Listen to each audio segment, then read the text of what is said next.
Hi, I'm Antony. I'm a permanent makeup artist and trainer based in Leeds, and today I'm going to run you through an ombre brow colour boost, so let's go. Okay, so I'm going to start the pre-draw now. Lucy's had these removed and then we've put them back on. She had organics first time and then we've gone in with Monica's, being obviously a little bit softer and being in an organic, just because she wanted a bit of a thinner, softer heel. So as far as first session heel goes, we're happy. They just need that little bit more definition and a little bit more colour. You only really get one session, don't you? Because of obviously time and because we work together, Lucy never gets 2 sessions. So now you've given 2 sessions now. So I don't really need to do too much with this pre-draw. I always get asked about, do you fully pre-draw? Do you have to fully pre-draw for a top up? You don't. All I'd kind of say for you to do is always make sure you kind of rechecking your symmetry just with a few pointers. So there, I want to sharpen that tail a bit. It needs to be dropped to touch.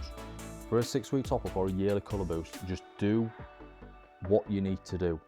You don't have to do everything as to what a new set is.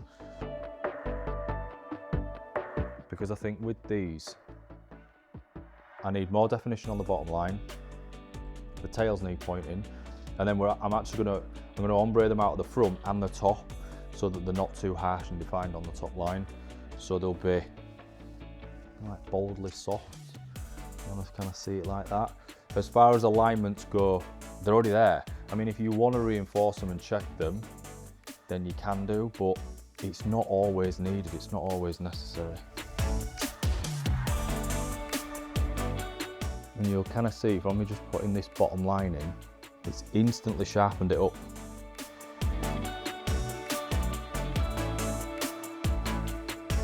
I usually always just explain to clients that this might look a bit sharp, but when I've faded it out, it's going to sit a little bit more borderless. Obviously with this heel, you can see it's just a bit more borderless. So we're going for we just want a bit more strength.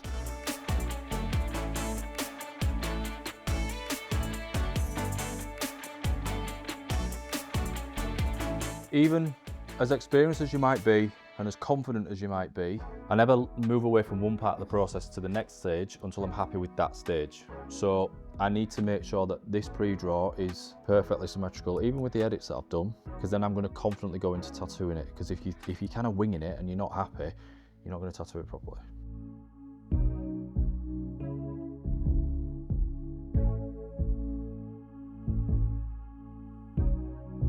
So that's pre-draw done, finished. I'll put all my markers in. I use a red pen as well. You'll see me using a red pen because I use that as a bit of a guide. You don't always have to use a brown pencil. So a couple of markers on the tails.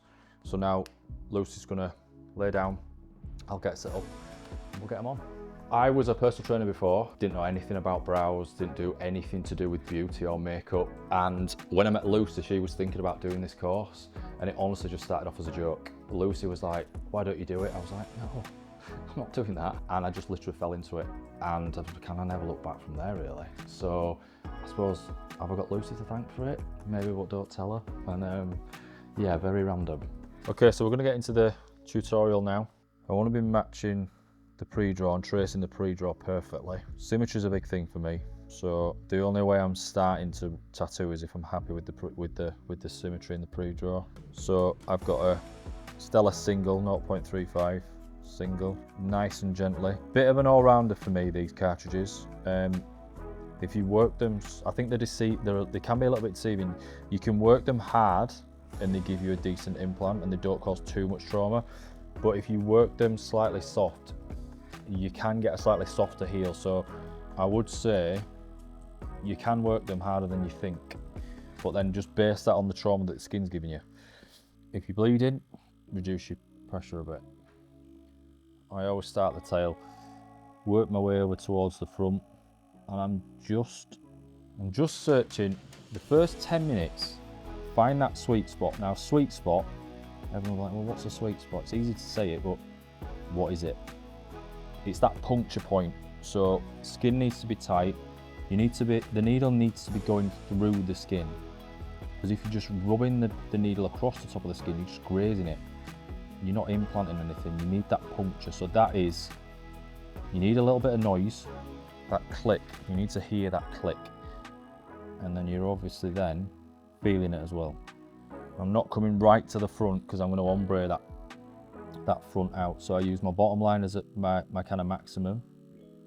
I need to not come any further. And I'm also working this top line a little bit softer because I don't want it to be too harsh, so nice and gentle.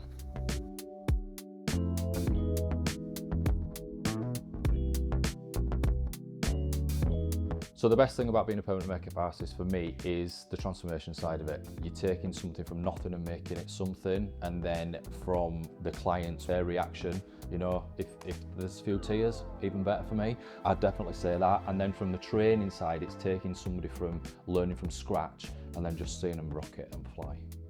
And there we are, we're in. So many different ways to taking the pigment away when you've tattooed it is you'll see some techs taking it away with a cotton bud. I do that from time to time, but I only do that if I'm unsure if the pigment's in. I think the more you do and maybe the more experienced you get, I think more experienced techs will back me up on this, is that you just know, you can feel it, you can hear it, you know when it's in, you know when it feels a little bit too soft. So when you're getting the feedback that you need, you have kind of got that safety, I suppose, to be able to just take it away. But don't get cocky, because once you get cocky, you will think it's in, you'll wipe it all away, and it's not there, so then you've lost your pre-draw. So I would say always edge on the side of caution and just take it away in little bits, which is what I did at the front. A little bit away at the front, and then when you're confident, get the rest off. Remember, whatever you do see, he's going to develop more. So that might not be where I want it, but what I do know is that give it 5 minutes, it's going to rise and it's going to develop out. So your outlines are not for Instagram. I always say that. They're not for anyone else other than you. You're following the shape. So if you can see it, you've hit it. Going over it and over it and over it again means you're just going to make it stronger. So can you see it? Yes or no? If the answer is yes, move on.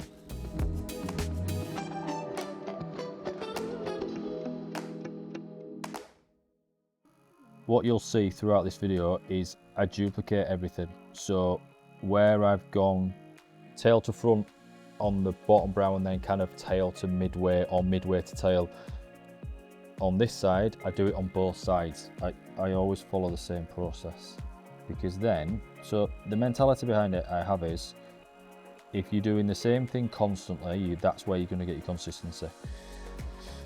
But if you're mixing it up and changing things, different techniques on different brows, or just not working both brows exactly the same, they're not going to turn out the same. So one of the most difficult parts for me to get over to kind of techs is you need the consistency.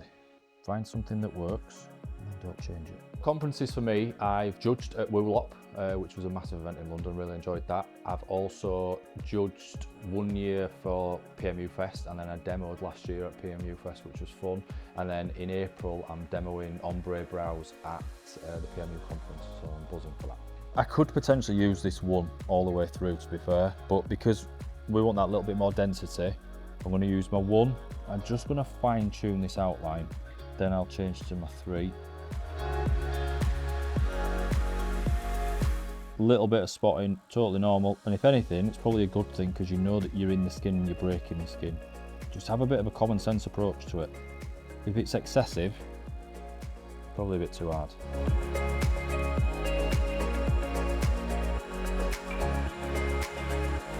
Outlines in on that brow. All I'm going to do is tweak the front, so ladder the front, really separate that ladder, because then I'm going to, because I want these fronts to be airy and dissolve into almost nothing, I just want to see it slight skin break and pigment ever so slightly. Then I know that I've done enough to then, when I use my 3, I'm going to kind of walk everything up to that. I'm not going to go over it. And then with my checks before I'm finished is I'll check that. So my process is kind of outline it, detail the front slightly, shade it, and then perfect it. So with all my perfecting, you might see me change back to a 1 just to perfect it ever so slightly, and then that's the fun bit.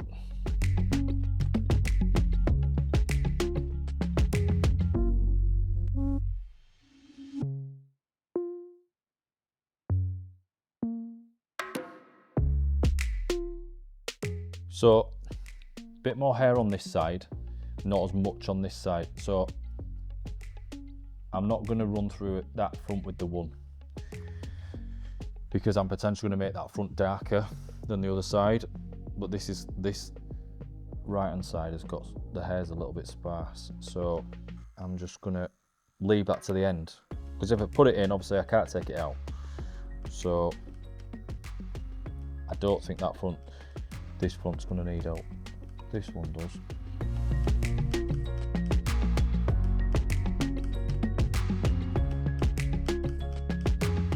Biggest collabs for me is going to be Tina Davies. I've been on the pro team for the last 3 years, and that's been one of the best things I've done. Really enjoyed that. Tina also then obviously represented my Watch Me Work course, which was a lot of fun to do. And then most recently teamed up with Jasmine and Scott for PMU, which from a mentoring side of view, obviously from a trainer, I like to be able to offer people the support. So Jasmine and Scott have put that platform together, and to be part of that with them is just, it's a bit of a highlight really. Okay, so with a 3, when I've talked about the sweet spot and that puncture point, it's going to be louder, because now you've got 3 needles that you're trying to get through the skin. So I think some techs make the mistake of, you're scared, you underwork a 3 because you think it's going to cause more trauma and more damage. Yes, that is kind of true in some respects, but you need to get that puncture, so you do have to work a 3 slightly harder, so the noise is going to be slightly higher. And you might have seen that 1 was giving me a little bit of spotting, but this 3, I'm actually working this harder than the 1, and it isn't giving me the spotting. It just rolls pigment in.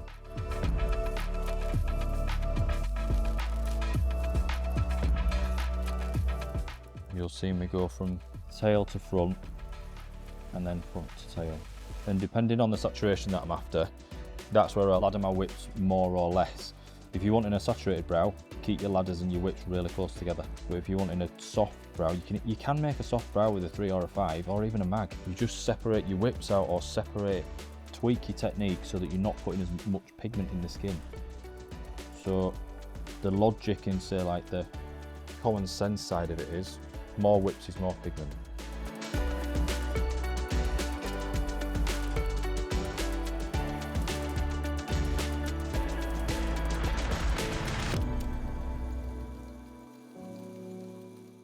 So my go-to product for permanent makeup, I think if I talk about kind of what I have on my shelf, because it's not necessarily a go-to product, it's kind of what you reach for in certain situations. So pigment-wise, I've got Monicas. They're probably, I would say they are a bit of a go-to, because they're kind of a bit of a universal colour, you can use them on everybody.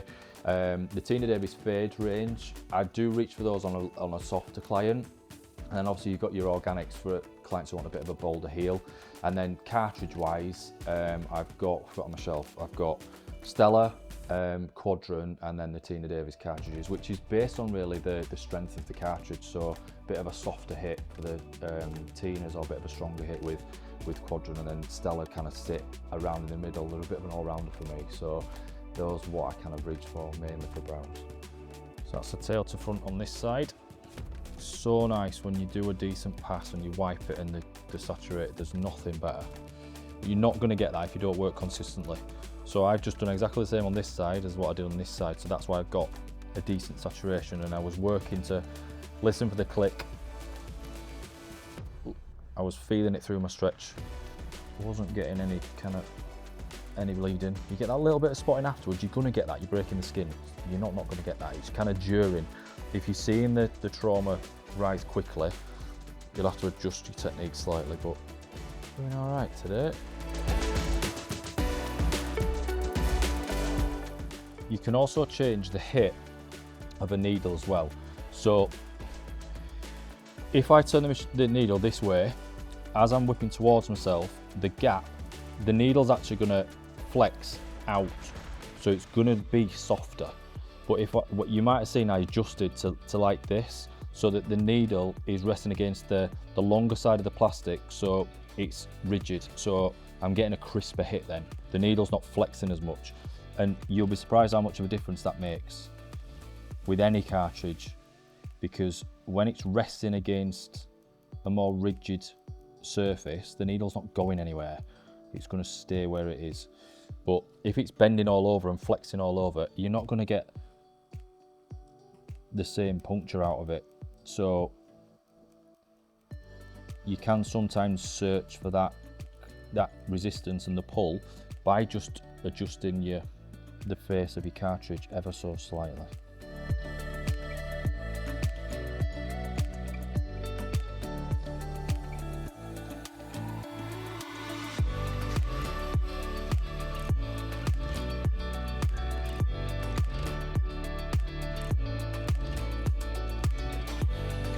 When I adjusted that pass a little bit, I didn't do as many ladders because the saturation's good. So as I came back, it was more of a, let's maybe say it's a bit more of a gap fill. We're cooking. A new set of brows takes me about an hour and a half, maybe. My treatment time in the booking system is an hour and 45 minutes. So I'm usually 10-20 minutes pre-draw, and then about an hour for a set. It's all about layers for me, layers and consistency. So I'm consistently laying these whips down on top of each other, so I'm gradually just saturating the area more. You don't need more machine speed, you don't need to change the configure of your cartridge to put more pigment in. I suppose in a sense I manually do it myself with the amount of whips that I'm throwing in, the amount of layers that I'm putting in. That's going to make the area denser. You just need to be careful that every time you're hitting the skin, you're chewing it up. So if you're adding multiple layers, you are going to chew the skin up more, so it's going to affect heal. Just make it that little bit longer, potentially affect saturation. So you need to work clean and precise. So that is, just look out for any signs of trauma. So if you're overly kind of getting that, the rise of lymph and bleeding, it's damage. Overly red, swelling, it's damage. So the heel's gonna need a little bit more attention. So look out for these cues, and you'll find that your treatments will go so much better when you're noticing these cues and you're understanding why. It's all about knowing why. Why is that happening? Why is it not happening? So then you can adjust what you need to do. So I did a tail to front then, and then I did a little bit of a tweak on that bottom line just because I'm happy with how it's coming out. If you're like me and you don't swap sides, you might find it easier to start at the front and go to the tail. That's fine. There's not a fixed way of working. It's not my way is the way. Everybody works different. It's about finding something that works for you and just adapting it to get the heels that you need. You know, some people change sides. I can't change sides. I don't like being around the other side so that my hand's all swanned. I like to be solid and resting on the face. Whether that does mean that while I'm like this, am I stopping and breathing? I'm fine with that, as long as you're getting a decent set of brows at the end of it.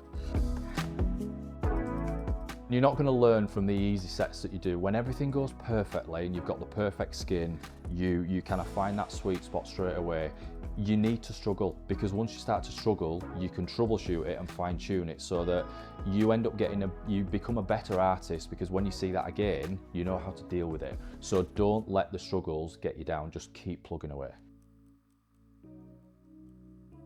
So listen to your tempo. I sped up then, and I noticed it, so then I slowed back down. And I only knew that because I was listening to it. So the sound of the click that I was getting was faster, so I'd sped up. So you're changing your implant to faster's more of a skim, so it's slower, you're getting more of a continual line. So you'll have a natural hand speed that you default to anyway. But yeah, typically a faster whip means that you're skimming a little bit more, so you're not getting as much pigment in. Okay, so happy with my saturation. So I always get to a point where I'm happy with that, sit the client up, have a look, and then make any adjustments with the red. I use a red pen. So my tails are a little bit short, but they're kind of just missing the point. So red dot for my point. This front is set back a little bit, so that's my max guide just with the red pen. Because of this side, I put the use the one just to frost this front, so I'm good with that. And then there's just a couple of little bits. The tail on this side needs a touch. It's kind of tail leading to the arch. And then you'll find, if you're finding with your work that your arches and tails here are sitting darker than here, it's because you can just see it. That there is firmer than this section here. So when you're stretching this, because you're over brow bone, the surface is harder, so your puncture's stronger. Here, it's always a little bit more bouncy, so you either need to really tighten your stretch up or just throw a little bit more in for good luck. I do that with this midsection. I'll always just put a little bit in, just because it notoriously does sit that little bit softer. So just put a bit in. And this is the fun bit for me now. I'm kind of finished, just tweaking, edits, perfecting.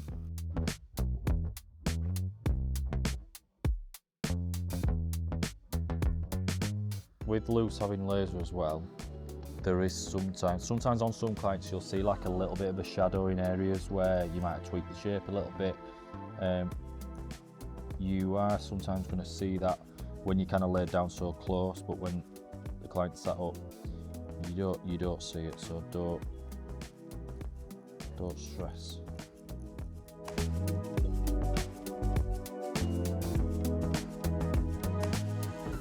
So that's the tutorial over. So now I'm going to sit up, reveal, and then talk through aftercare.